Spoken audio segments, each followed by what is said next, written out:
Good morning বন্ধুরা, আশা করি আপনারা সকলে খুব ভালো আছেন এবং সুস্থ আছেন। আজকে আবার একটা নতুন রেসিপির মাধ্যমে দ্য কুকস অ্যান্ড কম্প্যানিয়নে আপনাদের সবাইকে স্বাগত জানাচ্ছি। তো বন্ধুরা, আমি আপনাদের আগের ভিডিওতেই বলেছিলাম তাল দিয়ে আরও অনেক রেসিপি করে দেখাবো, তাই নিজের কথা রাখতে আজ আমি আপনাদের কাছে নিয়ে চলে এসেছি তালের পরোটা। নরম তুলতুলে তালের পরোটা যেমনই ভালো খেতে হয় তেমনই কিন্তু বানানোটা খুবই সহজ। চলুন তাহলে বেশি দেরি না করে রেসিপিটা শুরু করি।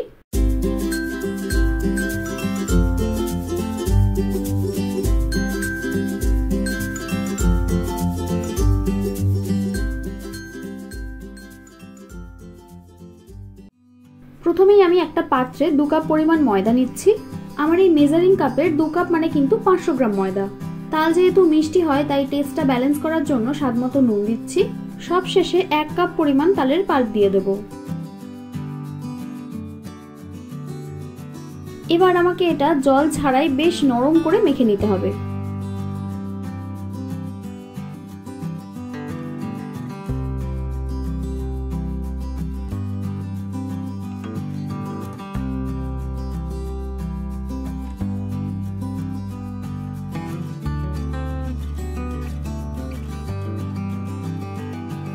মাখতে মাখতে যদি মনে হয় আরো একটু তালের পাল্প লাগবে তাহলে দেবেন, কিন্তু জল দেবেন না।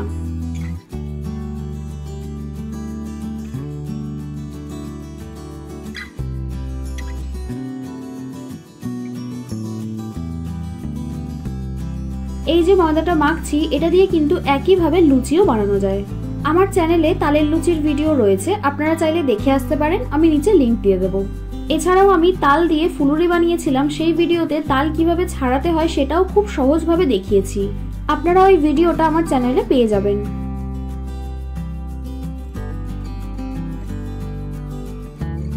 এই দেখুন এতক্ষণে মাখা হয়ে গেছে। এটাকে এবার একটু সাদা তেল মাখিয়ে ঢাকা দিয়ে রেখে দেবো। ভিজে সুতির কাপড় দিয়েও ঢেকে রাখতে পারেন।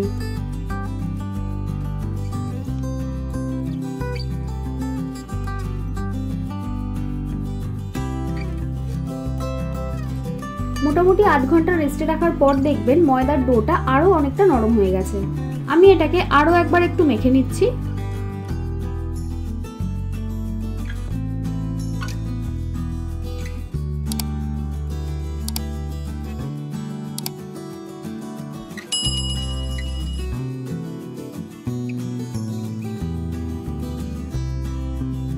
এবার এর থেকে পরোটার জন্য 4টে লেচি কেটে নেব।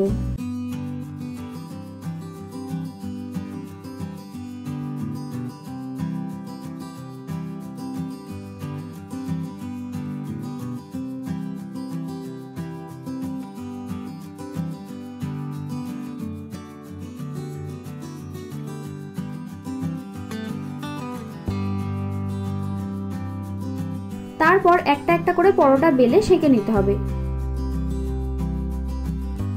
সবগুলো একেবারে বেলে সেঁকলে কিন্তু হবে না, সেক্ষেত্রে পরোটাগুলো একটু শক্ত হয়ে যেতে পারে। আপনারা চেষ্টা করবেন এক একটা পরোটা বেলে সঙ্গে সঙ্গে ভেজে নেওয়ার।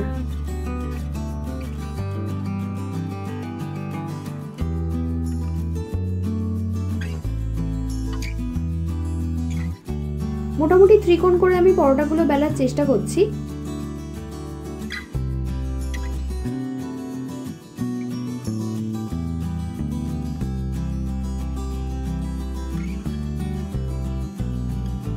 তারপর গরম চাটুতে উল্টে পাল্টে তেল দিয়ে সেঁকে নেব।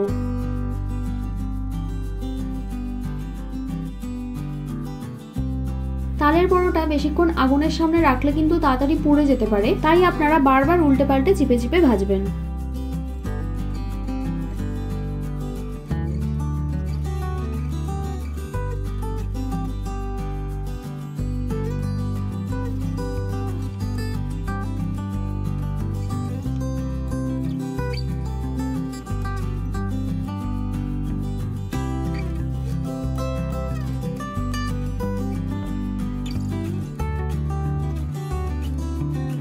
দেখুন একটা পরোটা হয়ে গেল, একইভাবে আমি বাকিগুলো করে দেখিয়ে দিচ্ছি।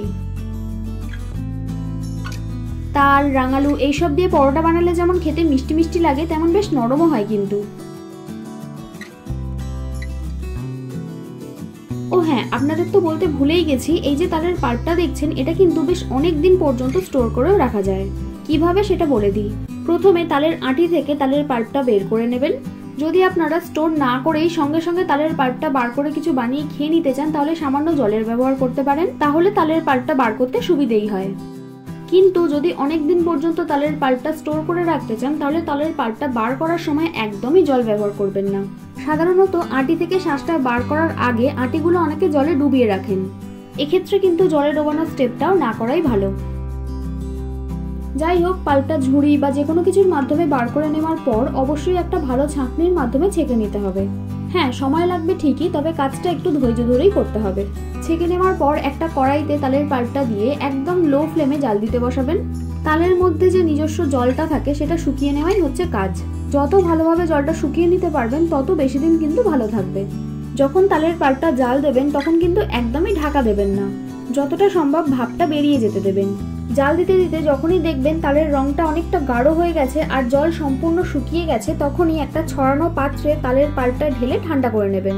সম্পূর্ণ রুম টেম্পারেচারে চলে এলে তারপর এটাকে একটা এয়ারটাইট কন্টেনারে ভরে ফ্রিজে রেখে দেবেন। ফ্রিজেই রাখবেন, ফ্রিজারে কিন্তু নয়।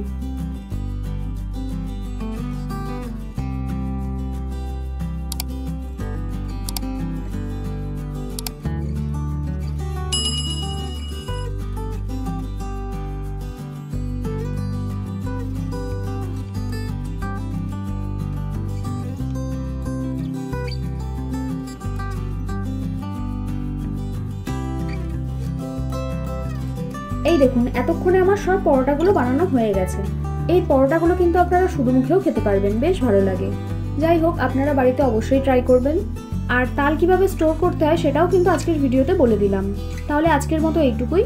আপনারা কিন্তু অবশ্যই বাড়িতে এটা বানাবেন, তারপর আমাকে জানাতে একদম ভুলবেন না।